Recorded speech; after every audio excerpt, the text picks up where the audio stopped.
Hello. Anyone here?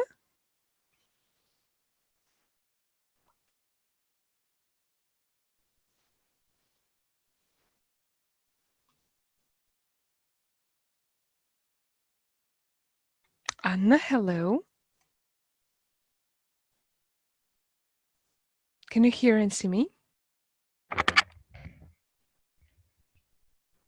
Anastasia, hello. Kate, nice to see you all. Hello. How are you today, ladies? Fine. I'm not good because I have a repair still. That's why my neighbors can make some noise. I'm sorry in advance for this. That's not a problem, but you can mute the microphone when you are not speaking, and this is gonna be all right. Okay, this is it. Okay, I'm sorry, someone. Hello. Okay, I see. How are you today? The newcomers. Fine. Great. Okay. Any lessons today? Yes. Of course. A lot? Yes. A few just in an hour. Oh, I see. Wow, so we have to hurry, right? I think so. But I think that we will be able to do it in 1 hour. We are going to look at grammar. Are you ready? Sure. Yes. Oh, I'm sorry. Ladies, just a moment. Can you see my desktop? Yes. That's right. Just a moment. Let me send the link to one of our colleagues one more time. Because okay.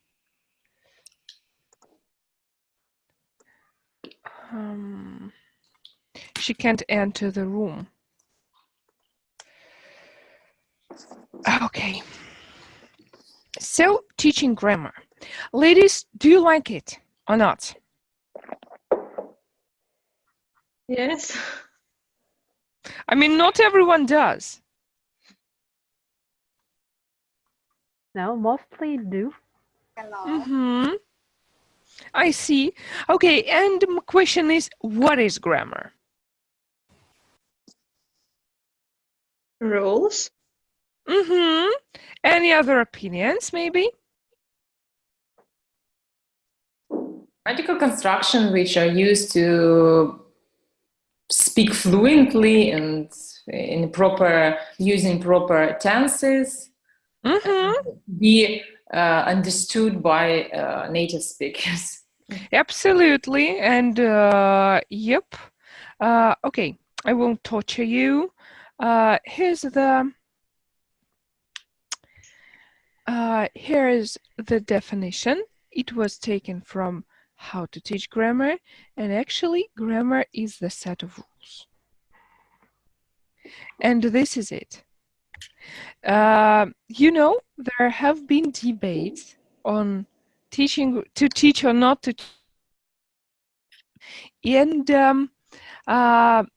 in communicative approach, there was a period when they didn't practically teach the rules, and it resulted in the student speech, which couldn't be understood. So question is, like, why teach grammar then? Why teach all of these rules? To understand, first of all, the rules of functioning are absolutely different language. Oh, I see. And I think that there is no necessity to teach any grammar rules when a student is small enough, when it is a kid. Then we don't speak about, and we have time for teaching. If he has 10, 15 years ahead, we don't speak about rules. We teach him English like in a natural surrounding.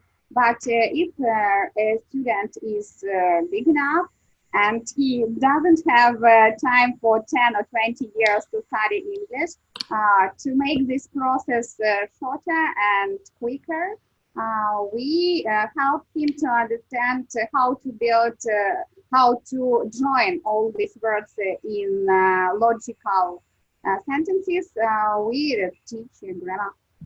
Yep, but the question is, what's the age of acquiring language naturally? So what's the age when you start teaching structures? What do you think? When you start learning language. Hmm? When you start learning language. No. Tatiana is saying. Maybe school age when when children start to study in general. I think that should be, we should teach young learners, start with young learners as, for example, such structures as there is, there are, they are the basis of the teaching young learners. That's an interesting question.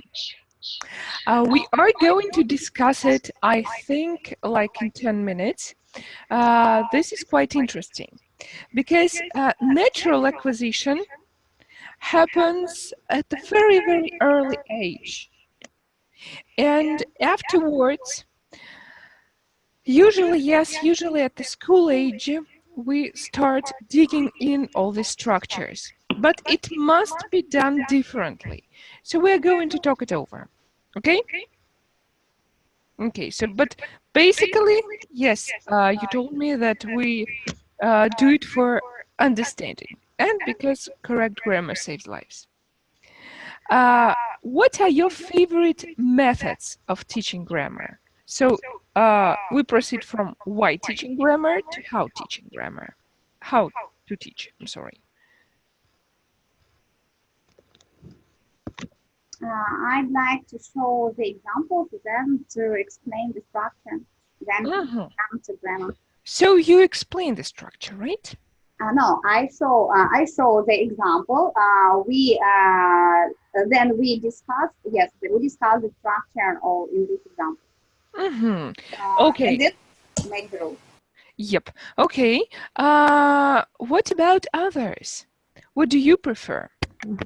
Actually, our lessons are built this way that first the student is making kind of the rules himself, then first there's examples, then he makes the rules itself, and then some explanation. And this is an approach which is popular in teaching in many subjects now. Well, I like this approach. Yeah. Do you know the name for this? Like self-study.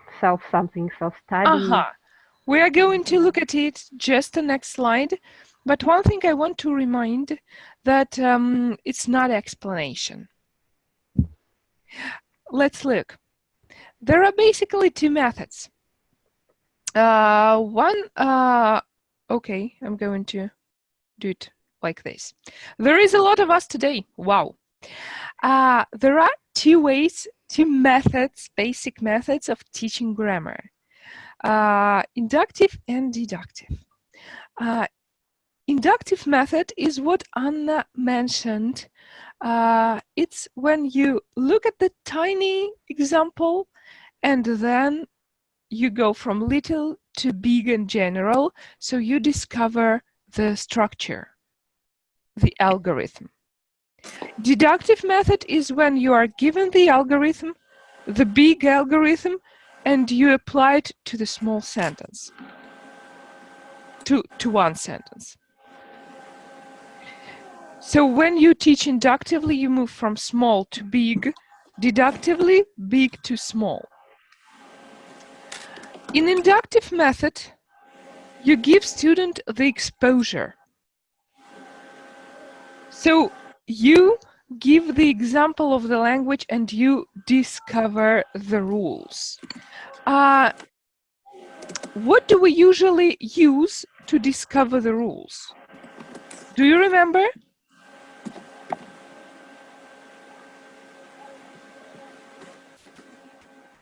Anastasia, do you remember? For example, we can give a text or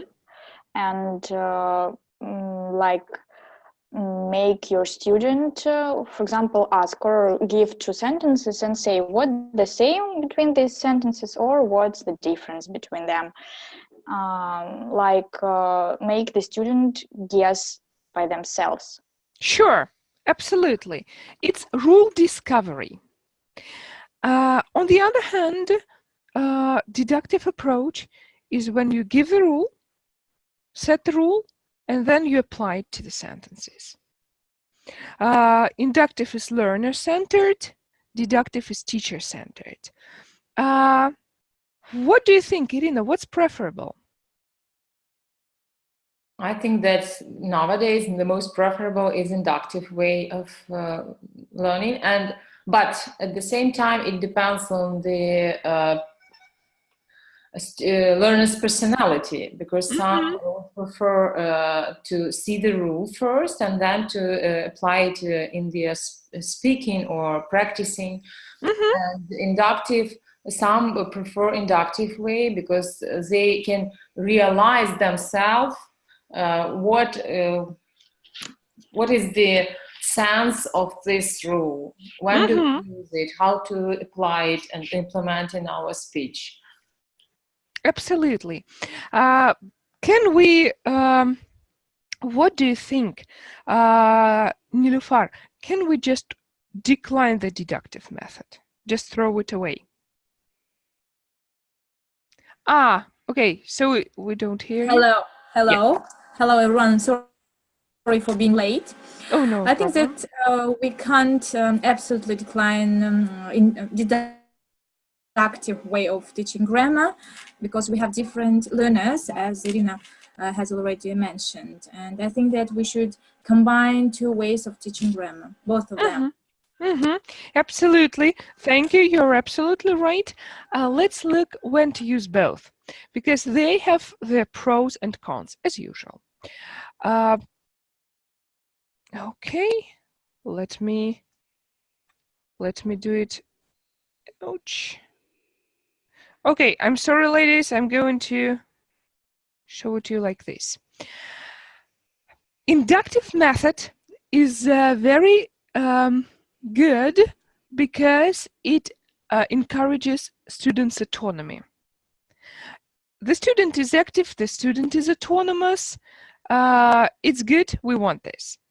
But it works well when the meaning is very straightforward, because the meaning must be picked up from the text by the student itself. Meaning must be straightforward, because when the meaning is complex, the student could fail, and this won't work. That's why when we have lower levels, like beginners, like maybe complete beginners, for them most of the meaning is a little bit straightforward. You could help them with deductive method. When your structure is, complex, you could help with deductive method. And deductive method is time saving. When you don't have time, when you run out of time, you can use it in a few cases. What about as for disadvantages? Inductive method is time consuming. You have to prepare. And the next slides, we are going to see what you are going to prepare. And deductive method, it's not time consuming, but it's very dependent on the teacher. So the class is teacher-centered, as we see, and it's not what we want really, because the learner must learn, not to be taught, That's why inductive method in most cases is preferable, much more preferable than deductive. So we're going to look at it. Sorry, may I add something? Absolutely. You know, I usually, to save time, I use the deductive method. It's usual for me to explain the rule first, but I usually don't give much theory. Yes, I can say, for example, just that we use present continuous for the actions which we do right now. And for more grammar, I just give the student a link and he can read the theory for himself. And I just explain to him, as quickly as I can, I just explain to him the rule, how to form present continuous, for example, and then we move to practice. This could be right, but I'm going to give you tools on how to save time. What you call like give the theory to read is called a flipped classroom. Flipped is like this. Yes, I flip something. Flipped classroom is when you very carefully choose the theory you want your student to study, and you pack it and you give it beforehand. And this really saves time. But on the lesson, in that case, you don't explain anything. You just ask questions to check their understanding. So this, I'm too happy that you use it because it's a really, really working thing. It's very good. This encourages students' autonomy when used correctly. But I want to train some of your ideas. I want to brainstorm. Let's train inductive approach to learn how to save time on this. I chose topic, it's demonstrative pronouns. Could you please give me your ideas how to teach them inductively? From a little example to general rule. The ideas are welcome.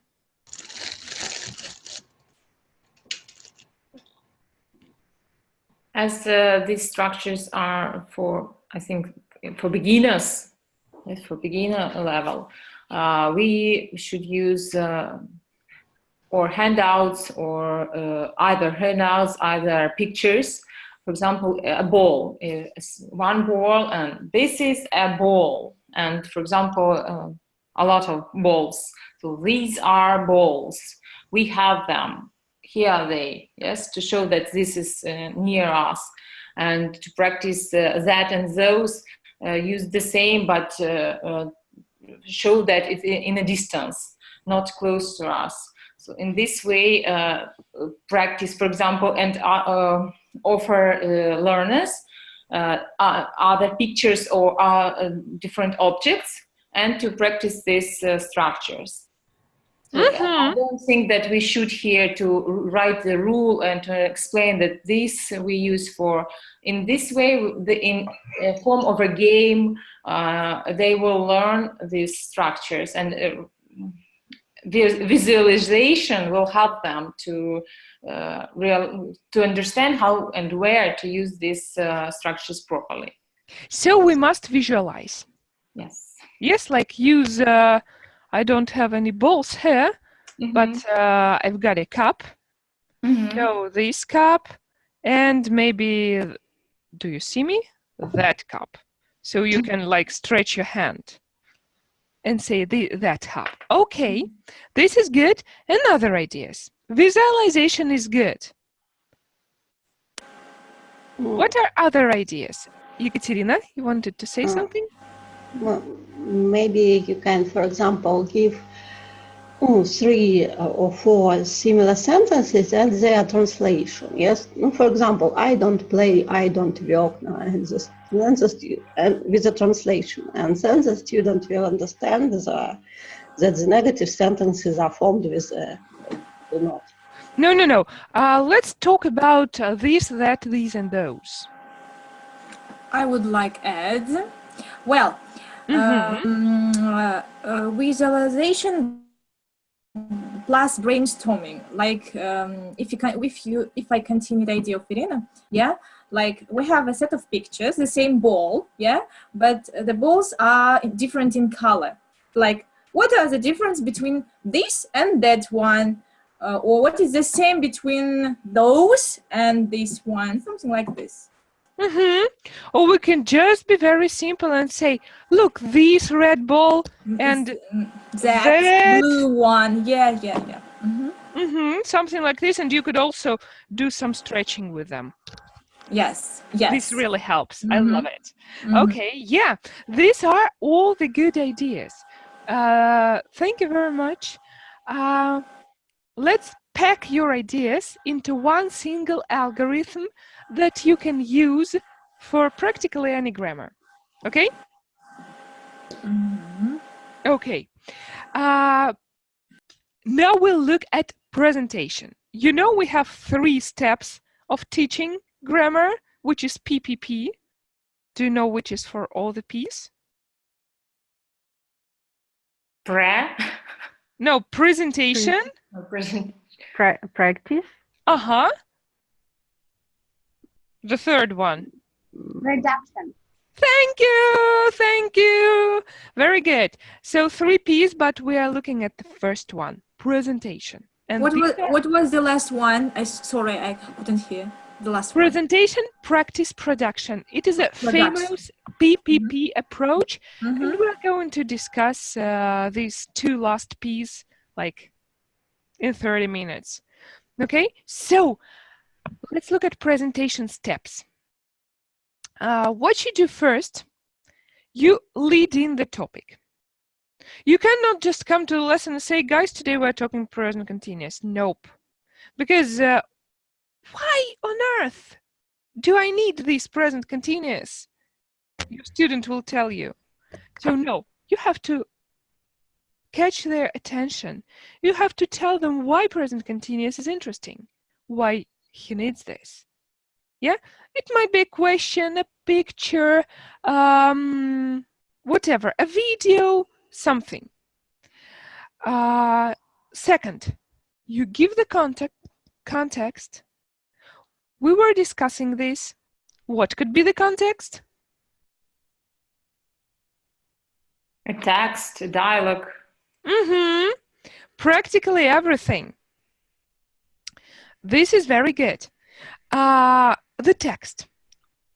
And then the student looks into the text and elicits the structure. But you must help him. You must help him with guiding questions. What do you think? What guiding questions can we ask for? So the student looks in the text and elicits these, that, those, these. What guiding questions can we ask to help him or her to elicit? What is the difference between these questions or these sentences? Why this ball, why that ball, and so on? Okay, this is good. Or future, present, or past. What is the time the story is going on? Yep, but you know, this is for tenses, of course. But yes, the guiding question itself is very good. So you ask guiding questions, student uncovers the rule with your help. This is the second stage. Third stage, you ask CCQs. Do you know what are CCQs? No. It's concept checking questions. Thank you, Anastasia. Thank you. Yep. Questions to check if he understood, if the student understood you correctly. Again, I want examples. Anna, can you think of any example?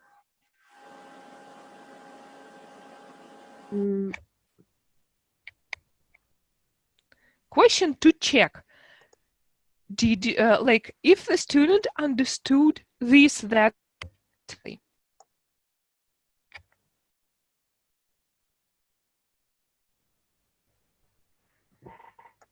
Maybe we should try to encourage the student to give the example.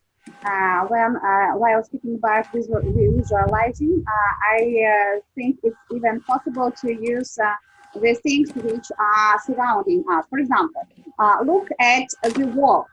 The wall is, no, there is a picture on the wall. And look, is this, and look at the next wall. There is maybe another picture on the wall. And encourage him to tell this and that. This is good, but don't hurry, okay? We will remember, let's please all remember Tatiana's example. We need it in few minutes. But Tatiana, now you want to ask a question to the standing. Did the child catch this, that correctly? Maybe we should ask not to tell them this or that, but we should ask, do you see this ball? Is this ball near or far from us? And the student should say, it is far, yes or no. It's better they say yes or no. We will understand. We will understand if he understood it. And after that, we should lead them to this and that. Or Anna? Yeah, like in continuation, kind of maybe asking questions or asking questions about colors. If we're speaking about balls of different colors, yes, what color is this ball? What color is that? And to see if you understand which is this and that. Brilliant. So actually, it was my idea. I suggest the context. These are like life hacks from me. For example, you give a short story about toy shop with toys, and you give the picture. They're like the child stands around the toys. First,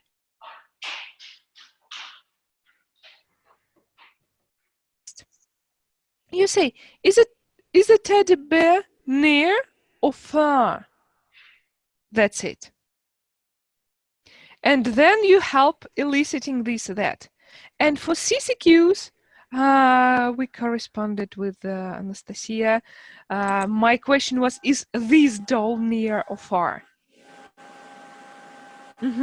So this is it. This was the first stage. Do you have any questions on the first stage? No.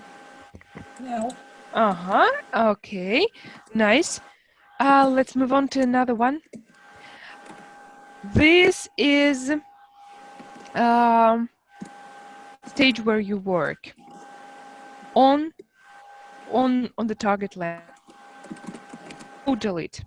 You must write the sentence, type it in your chat box. So you must provide with a modal. You must model the. Just write it. Just type it in your chat box for the student to see. And then you start analyzing. First thing that you must analyze always is the meaning. So not the form, just the meaning. First, you concentrate on the meaning. When do we use it? Oh, use this target language? Why do we use it? To talk about what? Only then you go to the form. What form could be when we talk about demonstrative pronouns?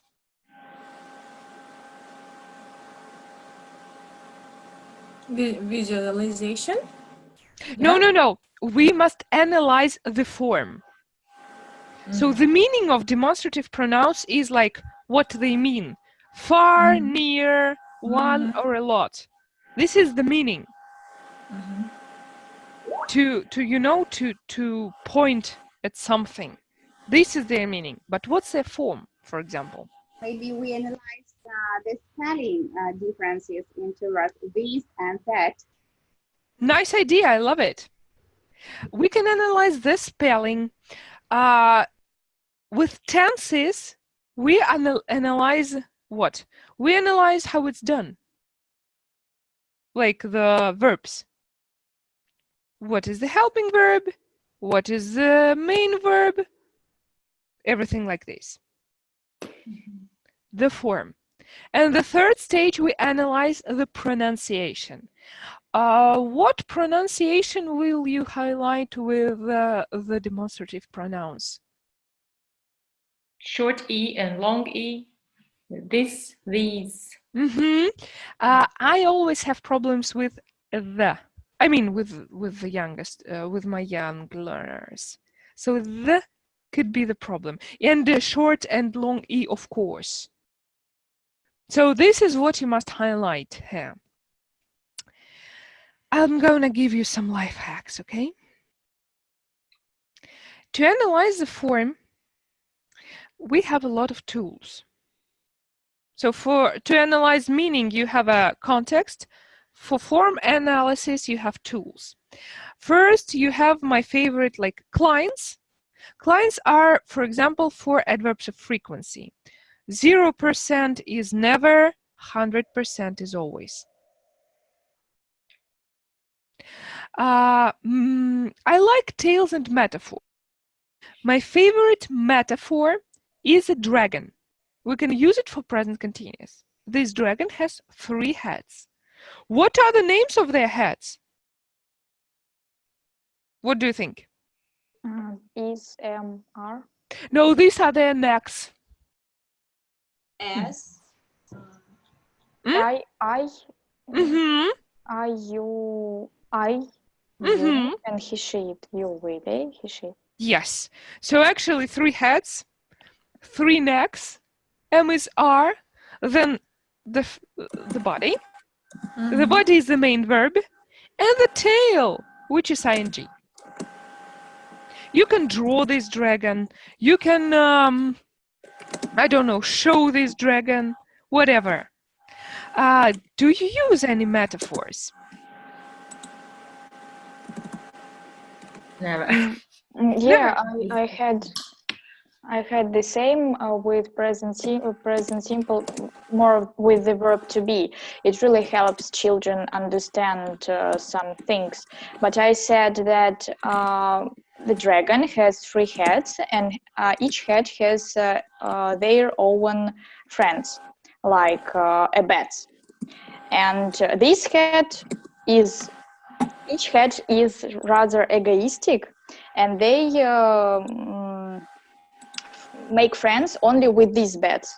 With other bats, they are don't friends. So if we say I, we always say am. If we say he, she, it, we say is. And so on. Oh, such a sweet tale about egoistic children. Oh, I see. I love it, but don't be too long. But it's nice. I mean, it's funny. I love gestures too. I will show you the life hacks at once. I love gestures because when you teach children complex forms, for example, present continuous is a complex form. It has 2 parts. They always forget one of them. Have you had these kind of students? All the time. All the time. Yes. What do they like saying instead of I'm going to school? I'm going, or sometimes I am go. It depends on the student. And sometimes I am. Yes. I am to school. Yeah, this always happens because this is quite natural. This is what they have to do at their age. So you can invent a V gesture for them. Because present continuous has 2 parts. You explain them that. It has am is R and ing. Am is R, ing. You involve movement. You involve gesture. And after this, you can encourage them to show this gesture, to remember. I had one student who wrote down am is R and ing on his fingers. It was like... It was over-enthusiastic of him, but it was nice. So he can, your student can remember this, and also you can use this gesture. When you hear I going to school, you show, and this helps. And also, I know that palms are used to question word, what, auxiliary, subject, and main verb.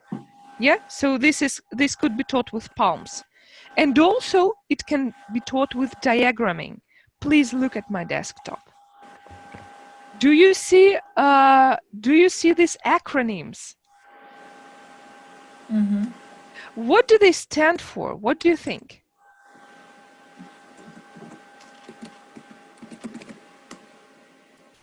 Like maybe questions you asking. Mm-hmm. That's all. I don't asking student. No. This is an acronym for the word order in questions. In questions in present simple. Oh. Question word, auxiliary.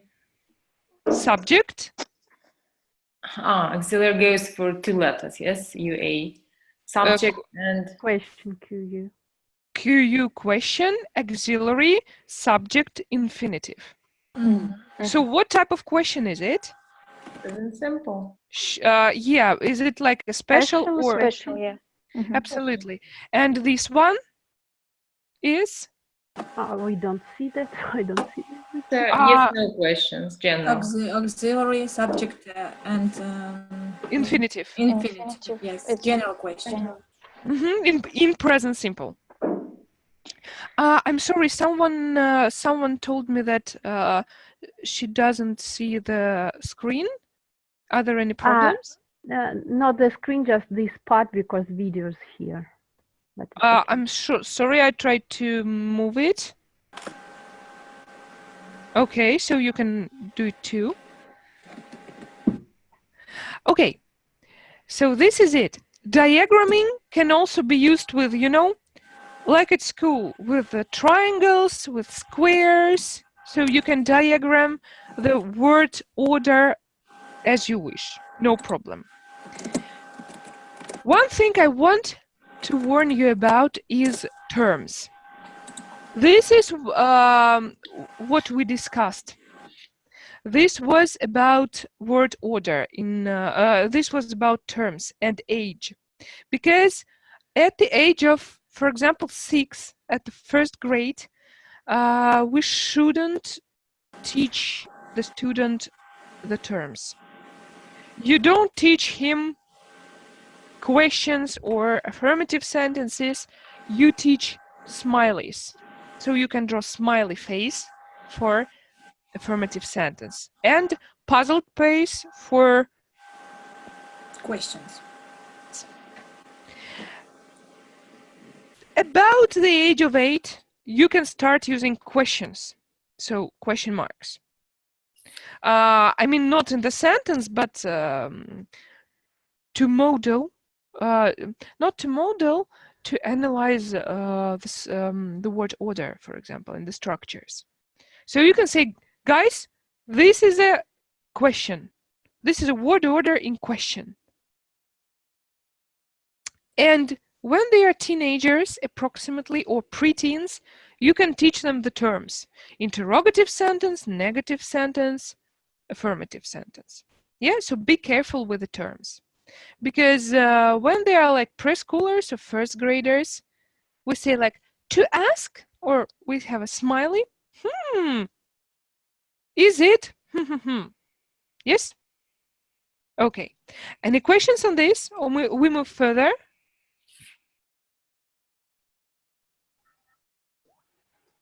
Ladies? No questions? No questions, move further. Okay. The next one. Okay. I was trying to move it. So can you see all of my desktop? Okay. After you modeled and analyzed form pronunciation, you start drilling. Do you love drills?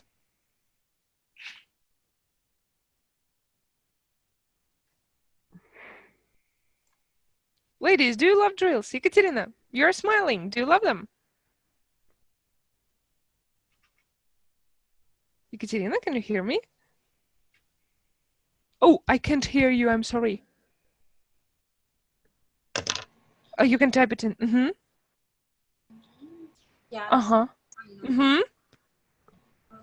When we start learning the theme, this, that, when we learn this theme, I usually say, okay, now show me your pen. Okay, now show me this pen, that pen, these pens, and those pens. Lovely. I mean, lovely. So these are drills when you repeat it several times. What kind of drills do you like? Do you just repeat? Games, different games. Mm-hmm. Drilling games. Yes. Okay, we're going to look what drills we could use. Like next slide. But now the structure. So we drill, then we have to give more examples. First, we give oral and written examples. This is very important because we must provide both oral and written examples. And then we must personalize. Let me show you how. For drills, we can use several types of drills because like drills could be boring. So we can, for example, use substitution drills. It's when you change one word. When I was a little girl at school, we were taught present perfect with the drill. And the drill was, have you ever been to London? No, I've never been to London. I will remember it forever, believe me.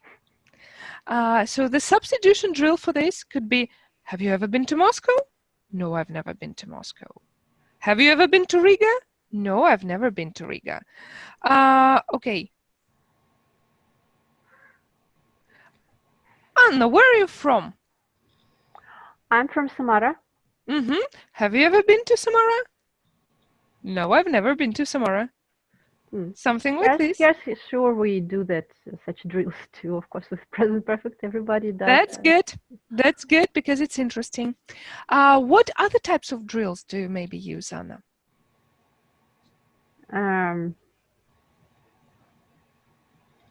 Like for different grammar, well, different drills, same can be with present perfect. What time do you get up? What do you do in the morning? What do you have for breakfast? That's fine. I mean, the type of drills, how to make it interesting. Okay, for beginners, we have games zip, zap, zip, zap. For example, if I say zip, you say yes, zap, no. Zip, zap, you ask me the question, these drills. Mm-hmm. I love it. So, thing is that this could be good. We must provide them with something interesting. What I suggest, you use substitution drills, and both you can change voices. For example, you can say, have you ever been to London? No, I've never been to London. Okay? For example, okay, Ekaterina, can you hear, Ekaterina Voloshyna, can you hear us?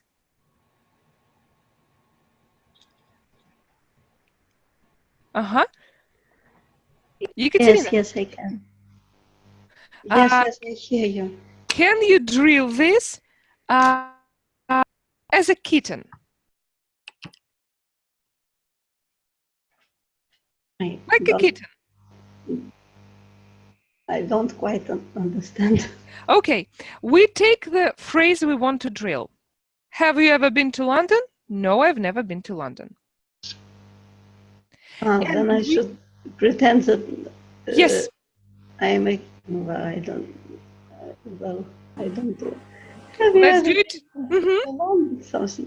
Yes. Have you ever been to London? Something like this. Thank you, Katerina. This was a nice kitten. you can pretend that you're any kind of animal, like an elephant. This is fun with kids. What exact age we now speak?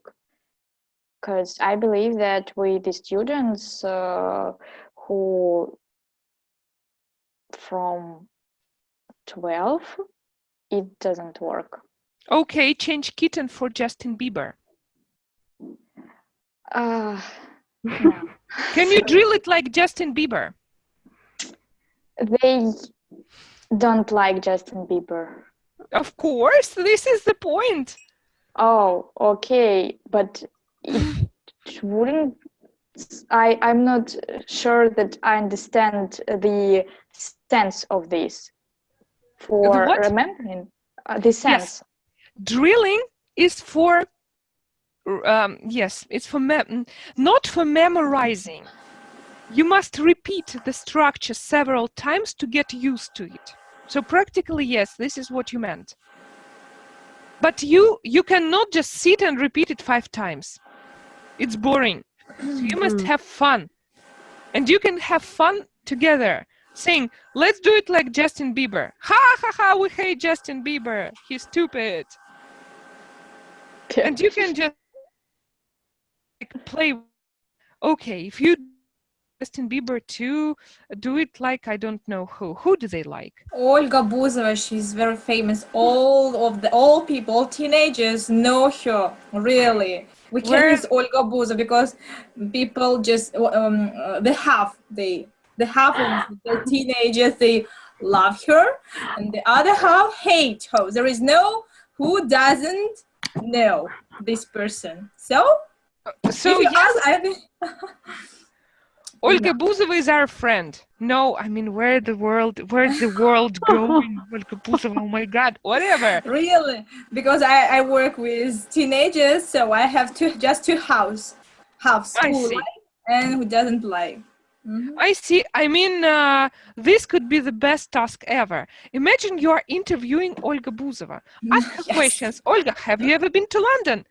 No, I've never. Have you ever been to Paris? No, I've never been to Paris. Have you ever been to Stockholm? No, I've never been to Stockholm. Olga, you are stupid. Why are you sitting in Moscow? Whatever. I mean, this could be like the context drill. It could be like the best. Okay, personalization is the second stage. I suggest showing like this ball for the teenagers.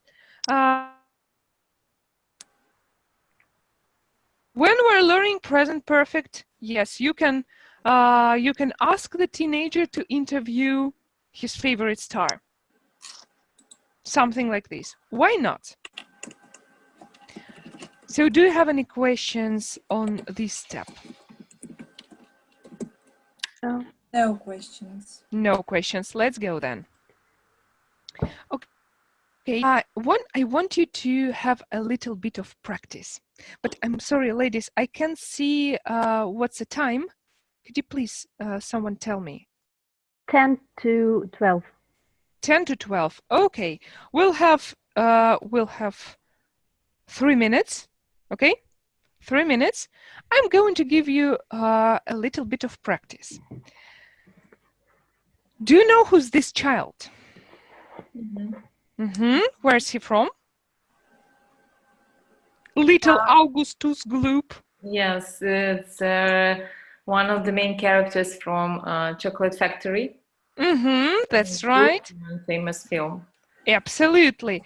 Who has seen the film? Tell me, please. I know the plot of the film, in general, but I haven't watched it from the beginning and end. I see. It's not a problem. Yeah, this is a child who has an eating disorder, and this is a real lesson from our Wimbucks platform. Imagine there is a video with the interview with Augustus. So the reporter is interviewing the Augustus because he has found like this ticket to the factory. The interview, so the reporter is asking questions. The Augustus and his mom are telling about Augustus' habits.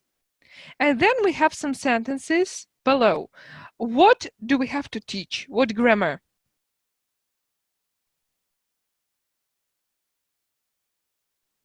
It's verbs of frequency, yeah? Yep. So we have to present adverbs of frequency. Of course, there are another components on the Vimbox. It's okay, but I took only these to make sure we remember all these little steps like person. So I want you to have like, okay, let it be 2 minutes to think and to tell me how do we present this grammar. We must put in and go through all the steps that we discussed. You've got your steps at your in your handout, so you can use it.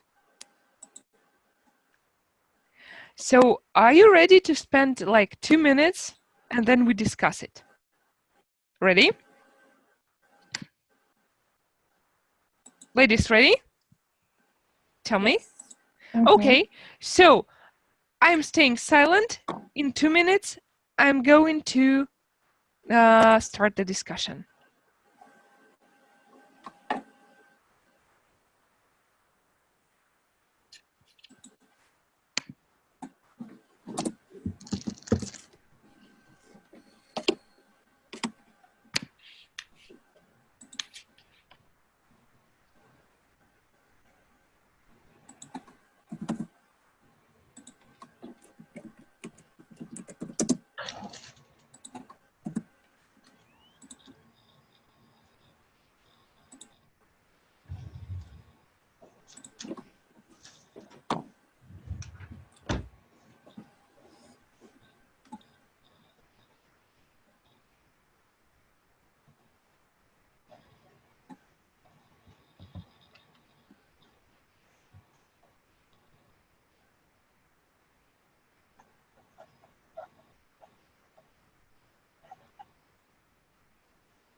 Okay, ladies, I think that 2 minutes have passed.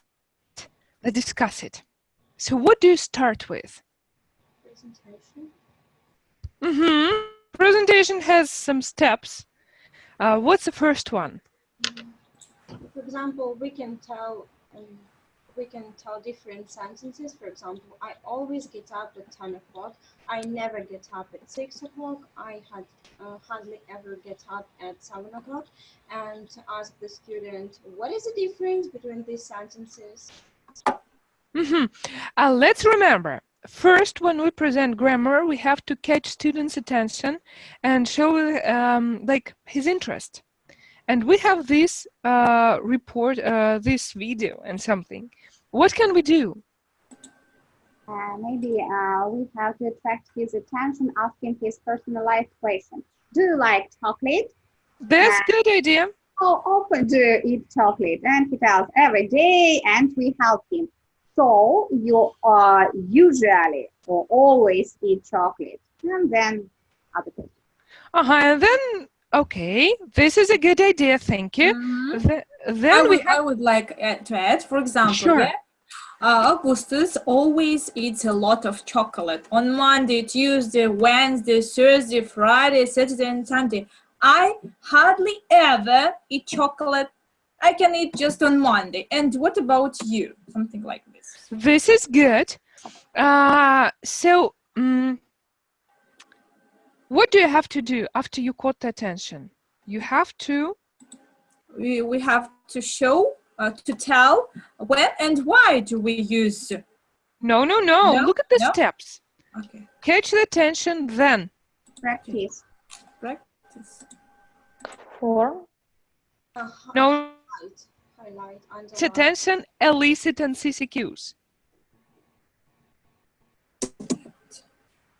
Get it.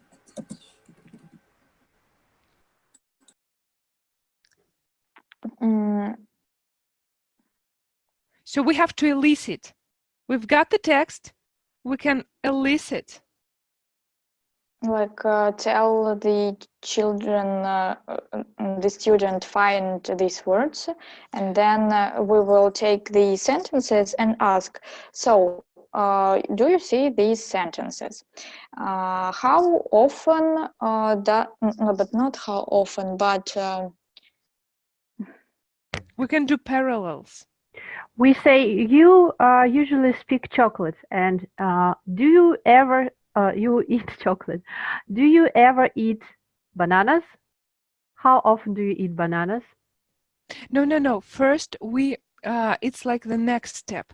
First, we must make the student pick up the meaning of these words from the sentence. From the text. CCQ question, this one? First, it's guiding questions, then it's CCQ. First, we need questions that will make students pick up the meaning of the sentence. I'm sorry, can I leave you? Yes, sure. I'm having yes, sure.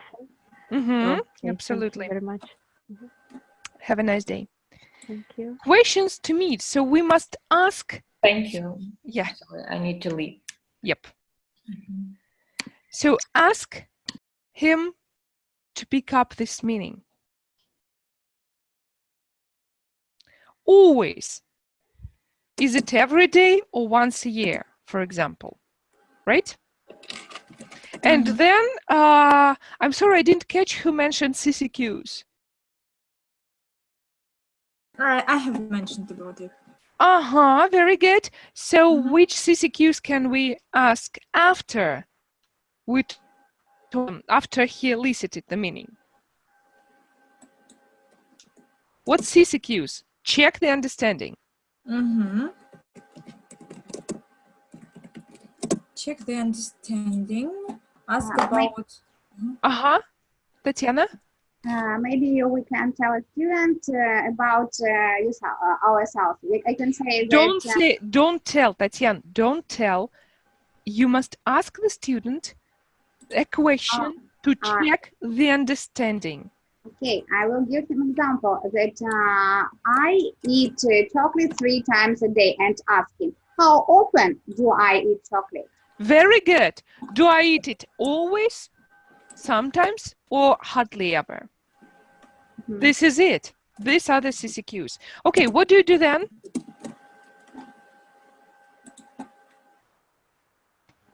Explain the meaning. Maybe we can use a diagram. We model it. Okay? So what does it mean? What should we do? Model, we should show model. To provide him with a model. The form, how the sentence. Yeah, you just type it in your chat box. Yes? So you just type the sentence in your chat box and then you analyze what? Where it stays in the sentence. First, you must analyze what? MFP. Modal, form, and pronunciation. That's good. That's absolutely good. Okay. Ekaterina, have a nice day too. Okay, we're starting to have lessons. So MVP, please. First, you look at the meaning, what these words mean. And for this, Tatiana mentioned a diagram, which is called like a Klein or something. Yes, 0%, 100%, something like this. And then the form, where they are in the sentence. And then the pronunciation. And then, what do we do then? Drill? Yes. Yes. And then, the final step. Oral and written example. Yeah.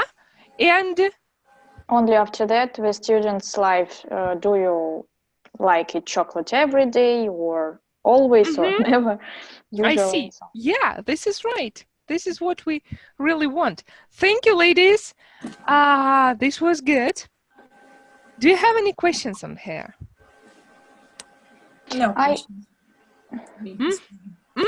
I have a question. I'm not sure that I still understand the difference between the CCQ questions and the questions when we ask for students to understand, to pick up the meaning.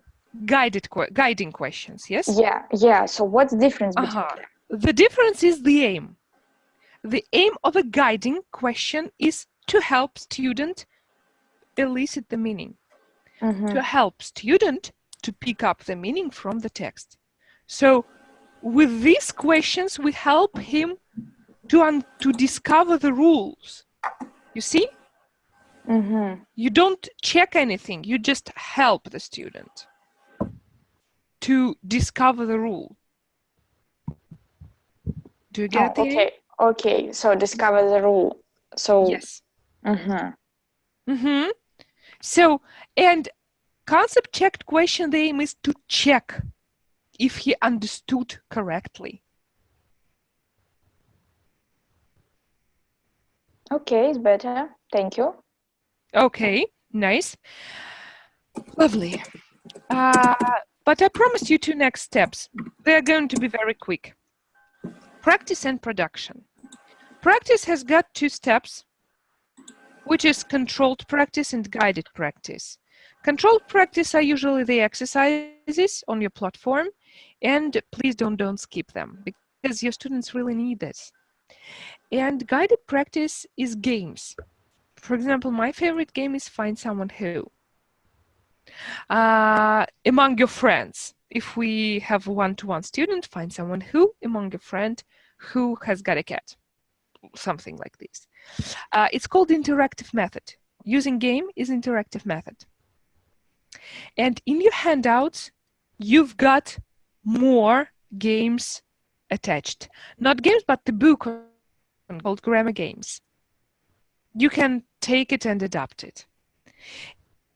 There are also some chants in your handout that you can sing with your students. So controlled practice has got, I'm sorry, not controlled, just the practice has got 2 steps. Controlled practice and a little bit more freer practice. And the 3rd step is production. Production is when student is talking. So he's using the target language in his speech. The grammar, for example, you learn the grammar, he must use the grammar with talking. And the production must be long. It must take like 10, 15, 20 minutes. No, 20 minutes is like unrealistic. 10, 15, something like this. So that's it. Just to wrap up, I want you to do a very quick task. These are the stages, but they are mixed. I want you to remember the steps. So read them and tell me, please, what comes first? These are like all the PPP.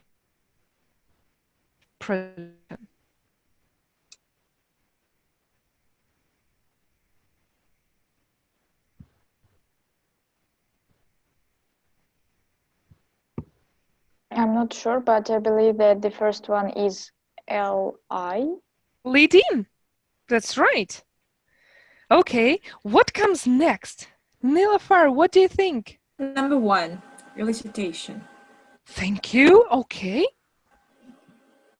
Then guiding questions. Where are they? Guided practice. No, not guided practice. Then, so elicitation means guiding questions. You ask guiding questions. Then CCQ. Then after guiding questions, CCQ comes. Brilliant. Okay, Tatiana, what comes next? Maybe analyze MPP. That's good. Thank you. Then Drilling. That's good. And then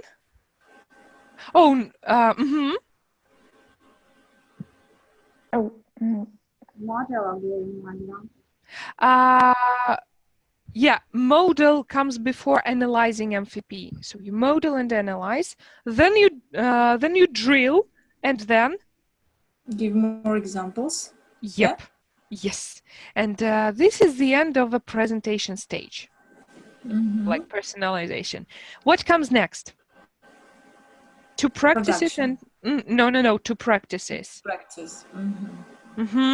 So guided practice. And then controlled.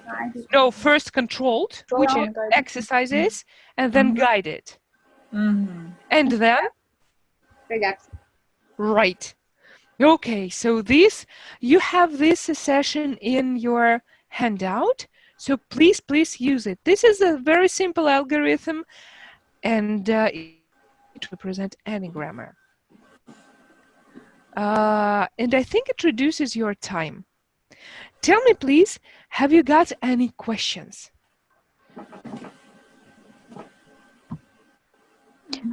May we say it once again? Lead in, then elicitation, Dear friends, please help. Okay, lead in, elicitation, CCQ questions. After that, just I need to see that modeling. Model. Analyze MVP. Then modeling and analyze. Drill. Give more examples. After that, guided practice. Controlled practice. And production. Controlled, guided, and production. Controlled, guided. What is the difference between them? Controlled practice and guided practice. Controlled practice is controlled, so you control like every second. Guided practice, a little bit more of freedom, and production, like it's just, I mean, even more uncontrolled. This is it. Usually the controlled practice is an exercise, guided practice is like drilling game or something, or grammar game, and production is just like freer speaking with the grammar you've learned. Something like this. Okay, any more questions? No questions. Okay, so then I kindly thank you for your participation. This was really great. I hope you find it useful. So have a nice day, please. Thank you a lot. It was great to have a lesson with you. Colleagues, thank you. Thank you. Thank you so much. Goodbye. It was great too. Thank you. Bye. Bye. It was very productive. Goodbye. Goodbye. Bye.